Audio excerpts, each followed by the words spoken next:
Après avoir créé son personnage, il est informé qu'il sera désormais transporté dans un monde dont il choisira les paramètres et qu'il ne sera pas possible de revenir en arrière. Sans réfléchir, il clique sur oui et se retrouve dans l'univers alternatif avec les compétences et les aptitudes qu'il a créées pour son personnage. Bonjour et bienvenue sur notre chaîne Manga VF. Aujourd'hui, nous allons faire un récapitulatif de la série animée intitulée Harem in the Labyrinth of Another World. Épisode 1, l'épisode commence et nous voyons un garçon transporté dans le monde de son jeu vidéo. Il remarque tout ce qui est présent dans son jeu et utilise l'option Identifier pour en savoir plus sur lui-même. Il apprend qu'il s'appelle Michio Kaga et qu'il est un villageois de niveau 1. Ensuite, il trouve une épée et un anneau de détermination qui lui permettent d'augmenter son niveau d'énergie. Il était présent dans un village et lorsqu'il sort, il doit faire face à des bandits qui attaquent les villageois. Bien qu'il ne soit pas très puissant, il défend les gens et élimine tous les bandits, après quoi il se sent fatigué. Au bout d'un moment, un vieil homme nommé Somara vient le voir et le remercie en lui disant qu'il est le chef de ce village.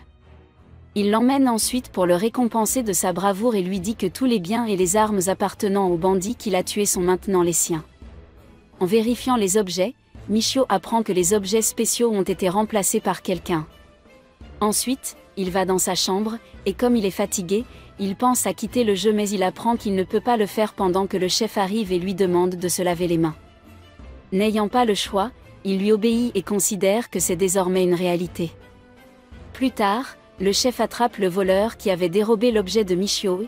Après son retour, il marque l'homme comme esclave sur sa carte d'identification numérique. Il lui explique que dans ce village, les voleurs sont vendus comme des esclaves et que la personne dont l'objet a été volé reçoit le bénéfice de la vente du voleur. Mais Michio ne veut pas punir ce dur à cuire. Ensuite, le chef lui donne les cartes d'identité des voleurs pour qu'il aille chercher la prime au poste de chevalier. Le lendemain matin, il se met en route pour la station du chevalier. En arrivant à la station du chevalier, une fille de nuit, après avoir vérifié sa carte d'identité, lui donne la prime de 2 bandits et il s'en va. En ville, une personne lui parle des bordels, ce qui l'effraie beaucoup. Il l'emmène ensuite chez Hélène, une marchande d'esclaves, où Michio vend son esclave pour 30 000 $ et donne la moitié de l'argent à la personne qui l'a aidé dans cette affaire.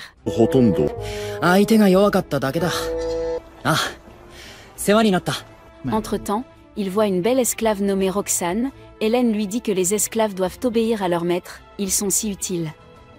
Après mûre réflexion, Michio décide d'acheter Roxane, mais on lui demande un prix beaucoup plus élevé.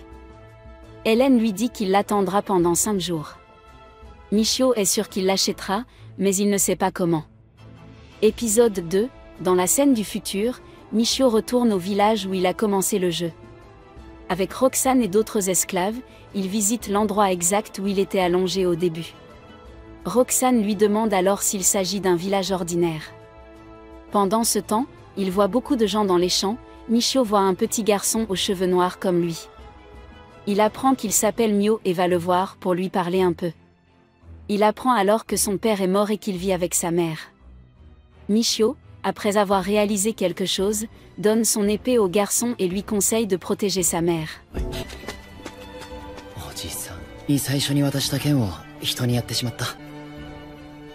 Où Michio est en train de préparer l'argent pour acheter Roxane, il a rassemblé 330 000 $ et a besoin de 70 000 $ de plus.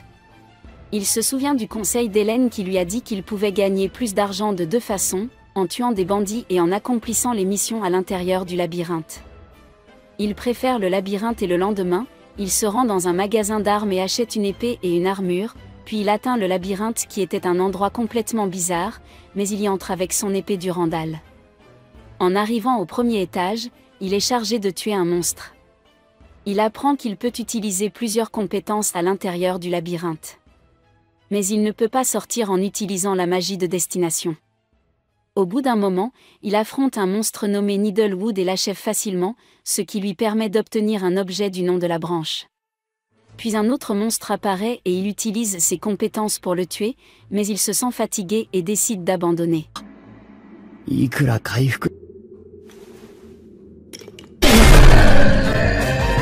puissance magique et qu'il doit donc atteindre une puissance élevée dès que possible. Ensuite, il se rend à la guilde d'aventure et vend ses objets pour 300 $. Il apprend ainsi qu'il est impossible d'acheter ce travail à Roxane. Cependant, le lendemain, il se téléporte dans le labyrinthe où il découvre un endroit secret et y entre. Mais nous voyons qu'il est confronté à un grand nombre de monstres à l'intérieur. Quoi qu'il en soit, il réussit avec beaucoup de difficulté à les tuer tous et reçoit de nombreuses branches pour les avoir tués. Sur le chemin du retour, il rencontre un grand rassemblement de personnes et on lui dit que les bandits se sont arrêtés en ville et qu'ils ont trouvé un bandit mort dont la main a été brutalement coupée, mais il décide de tuer les bandits car c'est le seul moyen d'obtenir Roxane. Épisode 3, Michio pense à tuer les bandits et à gagner de l'argent, mais il sait qu'il n'est pas assez puissant pour affronter de nombreux bandits et qu'il ne lui reste que 3 jours pour acheter Roxane. Cependant, il sort et utilise sa magie d'identité pour trouver les bandits. Mais tous les gens étaient des villageois et des aventuriers. Il se souvient alors du conseil de la personne et se rend dans un endroit sombre de la ville. En entrant, il trouve l'endroit très sale, trouve une chambre et prend une douche pour nettoyer la saleté, après quoi il part, mais en chemin, il rencontre le propriétaire de l'endroit qui lui donne les clés de sa chambre. La nuit, il se promène dans les environs pour trouver les bandits et entre dans un endroit étrange appelé Red Light District. Après avoir exploré un peu, il trouve un bandit à l'âme et commence à le suivre pour trouver la résidence des bandits. C'est ainsi qu'il arrive à un endroit rempli de bandits qui bavardent. Il les entend alors secrètement et apprend qu'il parle d'un bandit nommé Yogo, ce qui lui rappelle que ce bandit a été tué par lui au début. Après tout cela, il retourne dans sa chambre et le propriétaire lui dit qu'il se débrouille bien et lui sert à manger. Pendant le dîner, le propriétaire lui dit que le chef des bandits est mort et qu'ils luttent tous pour devenir un seul groupe. De plus, de nombreux autres groupes les attaquent pour s'emparer de la place du chef. Le soir, il décide de parler à un bandit pour en savoir plus. Il se lève donc et emporte le bracelet du voleur.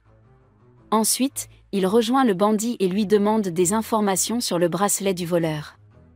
Le voleur accepte d'acheter la bande et quand il l'emmène dans sa chambre, il attaque Michio qui brûle instantanément la bande et tue le bandit. Il prend ensuite sa main et tue de nombreux autres bandits endormis. Au total, il ne prend que 3 mains pour collecter leur prime. La nuit, il dort paisiblement et le matin, il se rend à la guilde pour récupérer la prime des bandits. Après avoir reçu l'argent, il est heureux car il a collecté la totalité de l'argent pour acheter Roxane. Il apporte donc immédiatement tout l'argent à Hélène pour l'acheter. Hélène reçoit l'argent et lui demande d'attendre qu'il amène Roxane. Lorsqu'il l'amène, il lui conseille de s'entendre avec Michio, puis il leur demande à tous les deux de présenter leur carte d'identité afin qu'ils puissent sceller le contrat. Il scelle ainsi le contrat d'esclavage sur la carte de Roxane, faisant de Michio son propriétaire. Cela incite Michio à penser qu'Hélène est une véritable marchande d'esclaves. Et nous voyons qu'aujourd'hui Roxane est plutôt heureuse parce qu'elle est maintenant la propriété de Michio. Épisode 4, Michio emmène Roxane chez lui et remarque que Roxane est toujours mal à l'aise et effrayée. Il la console et lui demande de s'asseoir avec lui. Michio est attiré par ses oreilles et lui demande s'il peut les toucher. Elle accepte et Michio se sent très bien en les touchant. Mais il se dit qu'il ne ferait rien qui puisse l'effrayer. Il commence donc à lui parler de lui, il lui dit que son village est loin et qu'il ne connaît rien de ce monde. Il aimerait que Roxane lui apprenne tout cela. Michio a pu acheter une chambre plus grande grâce à son argent supplémentaire. Il remarque que Roxane semble nerveuse et craint que l'idée de partager un lit l'ait effrayée. Il se rend compte plus tard qu'il a accidentellement réservé une chambre avec un lit double au lieu de 2 lits simples. Il peut la rassurer en lui disant qu'en plus de vouloir partager un lit avec elle, il veut juste qu'elle aille dans le labyrinthe avec lui en tant que combattante. Ils retournent à leur hôtel après avoir acheté tout l'équipement d'aventurière de Roxane, y compris ses vêtements. Roxane montre ses compétences en matière de réparation et d'entretien de l'équipement, mais à mesure que la nuit tombe, ils deviennent tous deux de plus en plus nerveux. Michio ne peut s'empêcher de regarder et de toucher le corps de Roxane, mais il se sent coupable par la suite. Malgré la honte qu'ils ressentent, ils peuvent se laver mutuellement le dos, se shampouiner les cheveux et nettoyer la queue de Roxane. Roxane l'embrasse le lendemain matin, mais Michio pense qu'elle ne l'a fait que parce qu'il le lui a demandé avant qu'il ne s'endorme. Quoi qu'il en soit, Michio décide de commencer leur premier voyage dans le labyrinthe. C'est tout pour aujourd'hui. Si vous avez aimé ce récapitulatif et que vous voulez plus de récapitulatifs comme celui-ci, pensez à vous abonner à notre chaîne.